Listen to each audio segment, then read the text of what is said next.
என்னங்க இது? இது அத்தைக்கு வந்த இன்விடேஷன் சகல. அவங்களுக்கு ஒரு லேடிஸ் கிளப்ல சிறந்த பெண்மணிக்கான விருது கொடுக்க போறாங்களாம். அதனால அத்தை ரொம்ப சந்தோஷமா இருக்காங்க. ஓ, நல்ல விஷயம் தானேங்க. சகல, இந்த விஷயத்த அத்தை தனக்கு சாதகமா பயன்படுத்திக்க பார்க்கறாங்கப்பா. எப்படி? நாளைக்கு மகளிர் தினம்ல, அந்த ஃபங்க்ஷன்ல வச்சு தான் அவங்களுக்கு விருது கொடுக்க போறாங்களாம். விருது வாங்கின கையோட அத்தை லேடிஸுங்களுக்கெல்லாம் சில நலத்திட்டங்கள் செய்ய போறாங்களாம்ப்பா.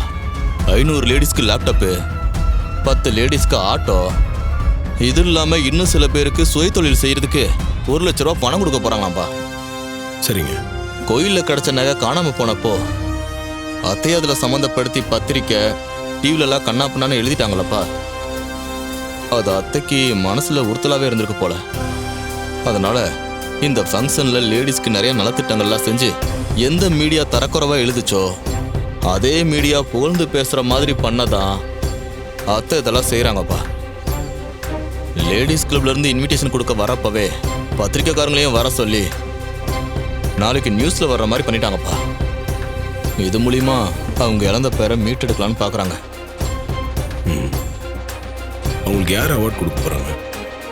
அது ஏதோ லோட்டஸ் லேடிஸ் கிளப்பாம்பா.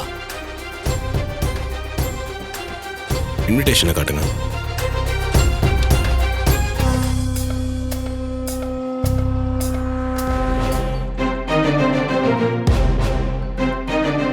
இந்த இன்விடேஷன் அத்தை பார்த்தாங்களா இல்லையா? ஏன்பா, என்ன என்ன போட்டிருக்குன்னு பாருங்க. மகளிர் தினம் மார்ச் 8. இங்க விருது வழங்குபவர் Karthikeyan, managing director, Abirami group of கம்பெனின்னு போட்டிருக்கு. சகல, இந்த ஃபங்க்ஷனுக்கு சீஃப் கெஸ்ட் நீ தான் போட்டிருக்குப்பா. ஏப்பா, விருதை நீ தரந்தாப்பா போட்டிருக்கு. ஆமா, அதெல்லாம் பார்க்காம அவங்க எப்படி இதுக்கெல்லாம் ஒத்துக்கிறாங்கன்னு எனக்கு தெரியல. ஏப்பா, சத்தியமா இதுல இப்படி ஒரு ட்விஸ்ட் நான் எதிர்பார்க்கவே இல்லப்பா. ஆனா சுவாரஸ்யமான ட்விஸ்டா தான் இருக்கு. அத்தை உன் கையால விருது வாங்க போறாங்களா? நினைச்சு பார்க்கவே பயங்கர த்ரில்லிங்கா இருக்குப்பா. இதெல்லாம் சரியா வராதுங்க. தேவையில்லாம இன்னும் பிரச்சனை பெருசாக தான் ஆகும். அவங்ககிட்ட வேற யாராவது அரேஞ்ச் பண்ண சொல்லணும். சகல, இதுல என்னப்பா இருக்கு? நீ ஒன்னும் தெரிஞ்சு செய்யலையே, அதுவா அமைஞ்சிருக்கு. அதை அப்படியே விட்டுருப்பா. நடக்கிறது நடக்கட்டும். என்னங்க பேசுறீங்க? ஏற்கனவே அவங்க என் மேல கோவத்தில் இருக்காங்க. பத்தாவதுக்கு இந்த கோயில் நகை காணாம போன விஷயம் வேற.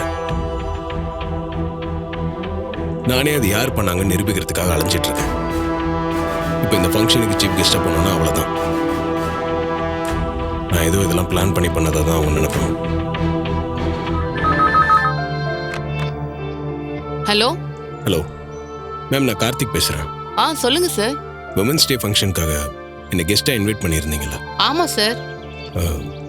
அதுக்கு என்னால் வர முடியாத ஒரு சிச்சுவேஷன். நீங்கள் வேற யாராவது இன்வைட் பண்ணிக்கிறீங்களா? ஏன் சார் அப்படி சொல்றீங்க? இல்லை, நீங்கள் அவார்ட் கொடுக்க போகிற சாமுண்டீஸ்வரி என்னோட அத்தை. அவங்களுக்கு எனக்கும் நடுவில் கொஞ்சம் மிஸ் அண்டர்ஸ்டாண்டிங் இருக்கு. இந்த சமயத்தில் நாங்கள் வந்தேன்னா அது சரியாக இருக்காது.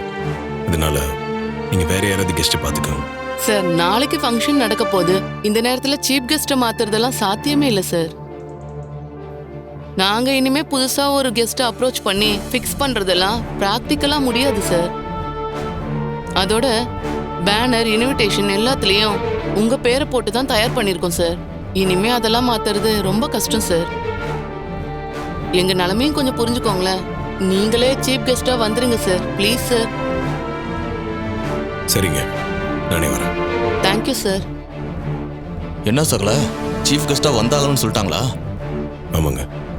அப்போ உன் கையால தான் அத்தை விருது வாங்கி ஆகணும், வேற வழியே இல்லை. இல்ல, ஒருவேளை அத்தை என் கையால் விருது வாங்க மாட்டேன்னு சொல்லிட்டாங்கன்னா என்ன பண்ணுவீங்க? அப்படிலாம் சொல்ல மாட்டாங்க சகல. ஃபங்க்ஷன்ல வச்சு அப்படி அநாகரிகமாலாம் நடந்துக்க மாட்டாங்கய்யா. கண்டிப்பா உன் கையால விருது வாங்கிப்பாங்க. ரேவதி கிட்ட இந்த விஷயத்த சொன்னா ரொம்ப சந்தோஷப்படுவா. நான் இப்பவே போய் சொல்றேன்ப்பா. நான் வரட்டுமா சகல? நாளைக்கு அத்தை சிறந்த பெண்மணின்னு விருது வாங்க போறாங்கல்ல? ஆமா. அந்த விருதை யார் கொடுக்க போறா தெரியுமா? யாரு மாமா? யாரா? நம்ம சகல தான் அத்தைக்கு அந்த விருதையே கொடுக்க போறாரு.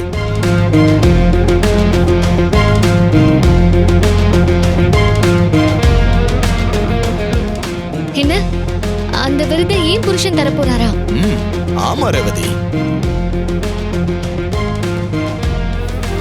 இத பாரு.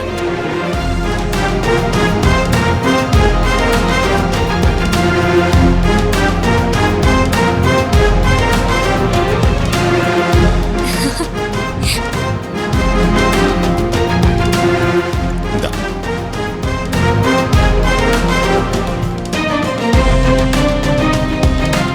ஏன் பாப்பல அப்போ ஈஸ்வரி இன்விடேஷன் ஓபன் பண்ணியே பார்க்கலையா?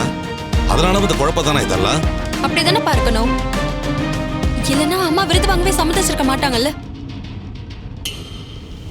அம்மாக்கு இந்த விஷயம் பின்னாடி தெரிஞ்சிச்சுன்னா பெரிய பூகம்பமே வெடிக்குமே.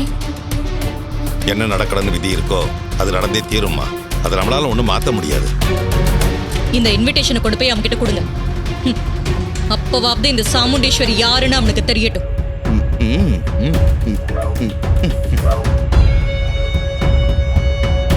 இந்த இன்விடேஷனை வச்சு தான் உன்னை யாருன்னு அவர் தெரிஞ்சுக்க போறாரா?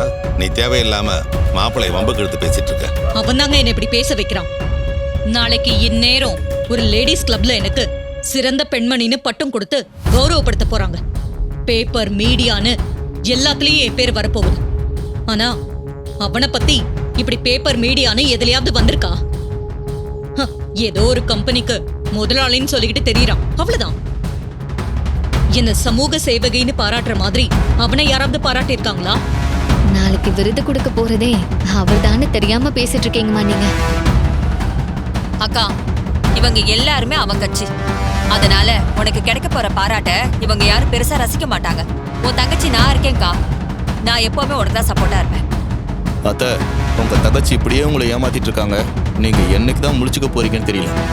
நாளைக்கு காலையில ஃபங்க்ஷன்ல நான் விருது வாங்குறத போட்டோ எடுத்து அத பெருசா பேனர் போட்டு ஊர் முழுக்க வைக்க போறேன். அத அவன் பார்த்துட்டு வயிறு எரியட்டும். அம்மா, நீங்க தான் அவரை எதிரியா நினைக்கிறீங்களே ஒழிய அவர் எப்பவுமே உங்களை எதிரியா நினைச்சதே இல்ல. தேவையில்லாம எதுக்கு அவரை பத்தி தப்பா பேசுறீங்க? ஏய், நாளைக்கு பாருடி உன் அம்மாவோட ஸ்டேட்டஸ. நாளைக்கு மாப்பிள்ளை தான் அவார்டு கொடுக்க போறாங்கிற விஷயமே தெரியாம வாய்க்கு வந்தபடி எப்படி எல்லாம் பேசிட்டு போற பாத்தீங்களா? நாளைக்கு நடக்க போறத நினைச்சா எனக்கே தலை சுத்துற மாதிரி இருக்கு. மாமா, நீங்க எதுக்கு கவலைப்படுறீங்க? எல்லாம் சகல பார்த்துப்பாரு. நீங்க தைரியமா இருங்க. மாமா, நீங்க ஒண்ணு பண்ணணும். என்ன ரேவதி? நாளைக்கு ஃபங்க்ஷனுக்கு போய் அவர் அம்மாவுக்கு விருது கொடுக்கறத போட்டோ எடுத்து எனக்கு அனுப்புங்க. நான் அத பேனரே போட்டு வைக்கிறேன். சரி ரேவதி, நீ சொன்ன மாதிரியே பண்ணிடுறேன். எப்படியோ ஃபங்க்ஷன் எந்த பிரச்சனையும் இல்லாம நல்லபடியா நடந்தாலே போதும்.